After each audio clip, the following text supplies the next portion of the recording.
Дуже цікавою є історія самого ж храму, тому що ми добре знаємо, хто такий Адам Кисіль, який був не лише воєводою і сенатором польського сейму, але і великим меценатом, який фундував велику кількість монастирів, різні цікаві за своєю архітектурою храми.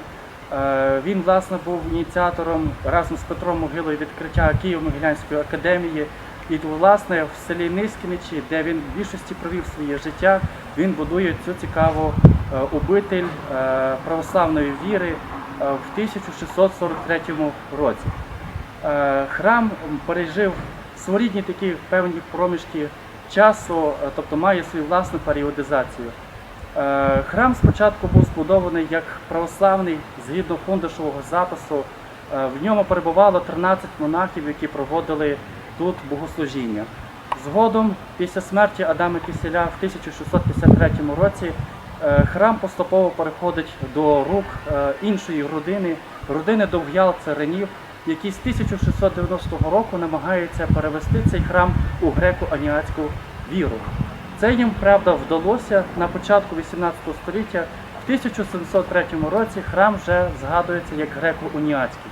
І от, власне, цей проміжок часу до 1730 року, тобто цей проміжок, коли він був греко-уніатським, він вважається найбільш потаємним, тому що як і в радянський час, так і нині не дуже піднімаються документи архівні цього часу, хоч і вони їх збереглися, щоб розповісти ці всі деталі історії греко-уніатських священиків, процесу богослужінь, можливих втручань поміщиків або певних якихось реконструкцій, які зазнавав цей храм впродовж 18 століття.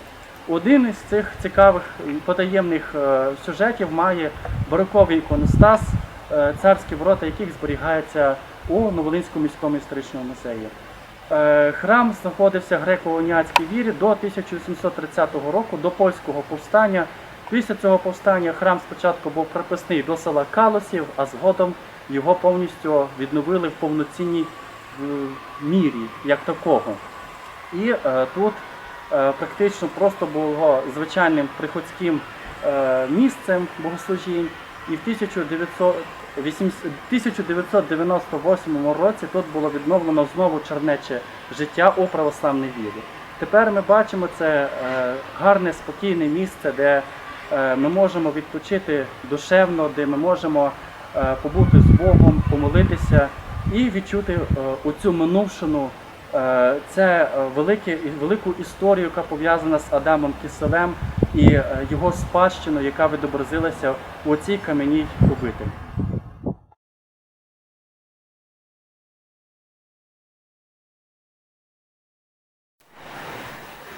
Цікавою історією є історія іконостасу Містиницького монастиря Успенської церкви.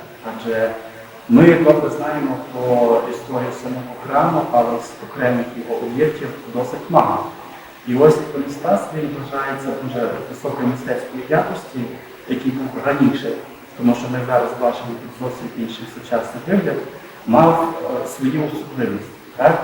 Якщо взяти історію самого храму, то ми знаємо, що в певний період храм знаходився у руках греко-католиків, і вони, власне, розташували свого стилю іконостас часів бароко або рококо. Тобто це 18 століття. Він мав свої особливості, свої характерні властивості. На жаль, вдалося зберегти лише царські ворота, які зберігаються на Новолинському міському історичному музеї. Решта деталей нам невідома, що собою представляє певною мірою нігілізм. Цей іконостас зазнавав декілька разів плюндрувань. Одне з них, яке задокументовано у документах, це 1962 рік. Храм в той час був другий рік як закритий, і під час так званого войовничого атеїзму молоді комсомольці, увірвавшись у храм, розхитали бароковий іконостас, повиходили очі в декількох іконах, але все ж таки їм не вдалося його остаточно знищити. Храм був закритий до 1967 року, і коли його було наново відкрито, цей іконостас частково був відремонтований і далі експлуатувався повноцінним богослужінням. Однак в 1989 році намісником цього храму стає отець Павло в Мирянське прізвище Лепідь, який розпочав масові зміни у самому храмі. Власне, і за нього змінилася зміна іконостасу. Він знімає старовинний бароковий іконостас і заміщує ним тимчасовий, тому що цей, який зараз розташований, він був встановлений десь приблизно на початку 2000-х років. Тобто він також становить свою таку цікаву особливість, свою рідну мистецьку цінність. Проте все ж таки ми в більшості цінуємо те, що було в старовині. Якби нам вдалося його зберегти остаточно, цей бароковий іконостас, можливо, зараз би ця пам'ятка мала ще іншої значимості, бо крім того, тут похований Адам Кісіль, тут його є портретне зображення в перевірці, і храм з собою представляє цікавинку для усіх краєзнавців та істориків.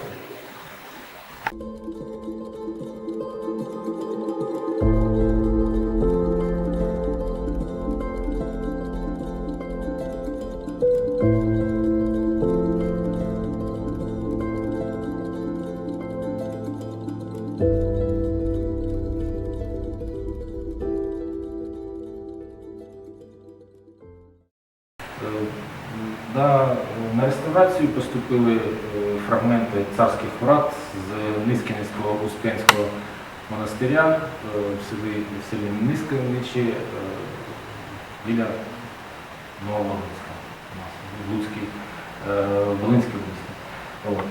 Значить, врата були, як і сам іконостас, збудовані в першій половині 18 століття.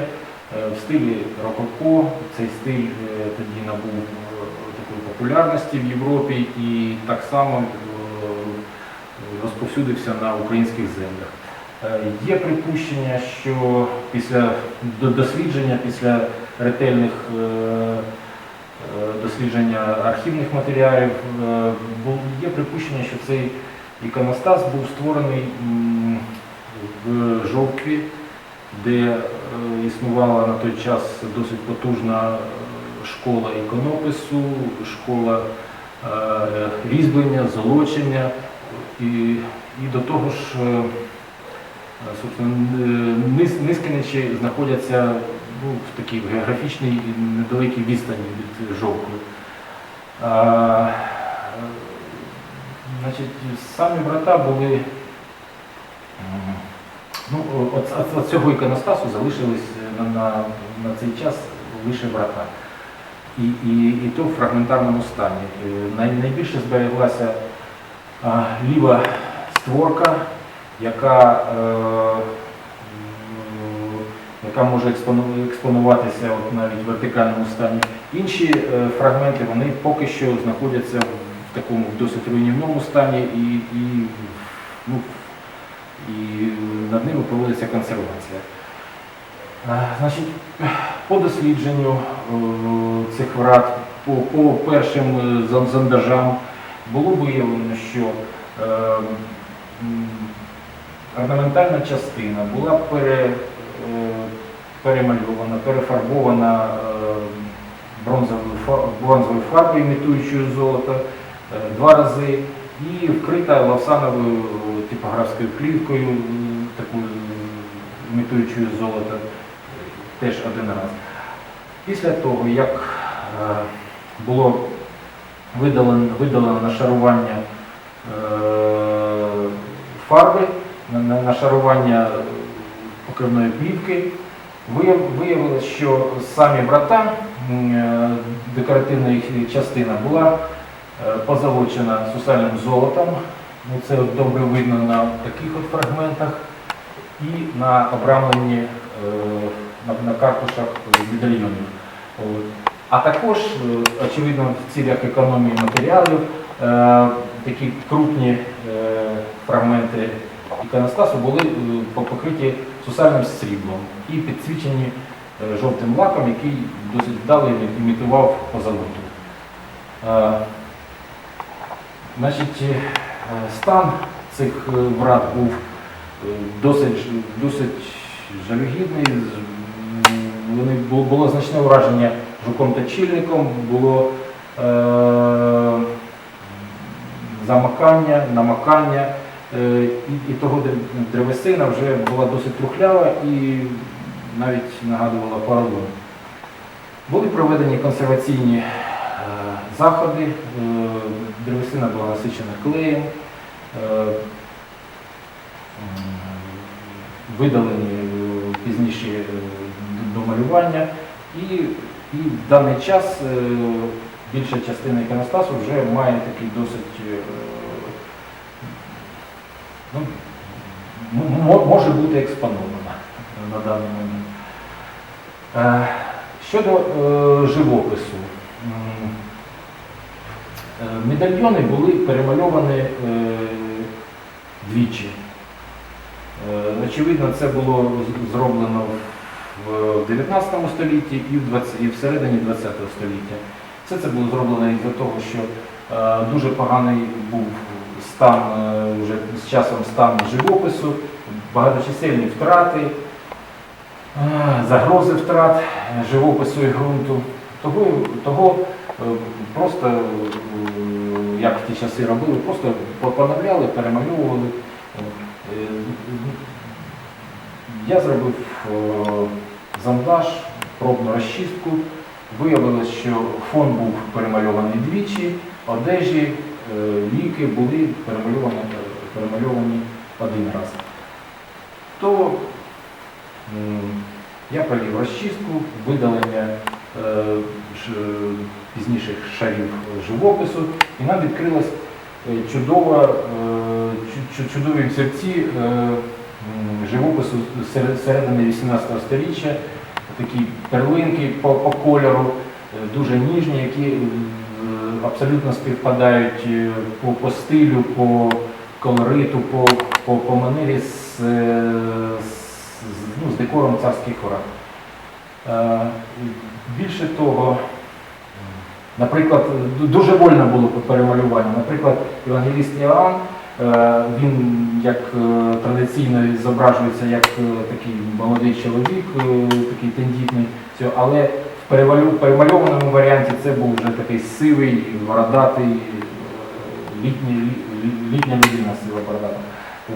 І ще один такий якби нюанс виявився. На книгах у євангелістів були написи кирилицею в перемальованому стані. Коли я зняв записи, то виявилося, що там латиниця. І написано про кожного євангеліста, його ім'я, в традиційний для греко-католицької церкви України спосіб.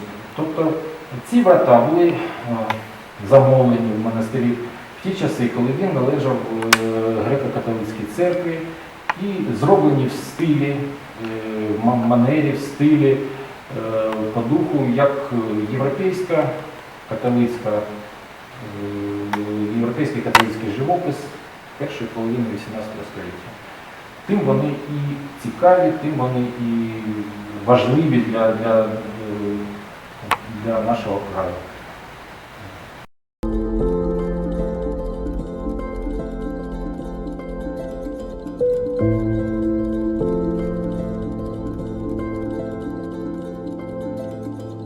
Thank you.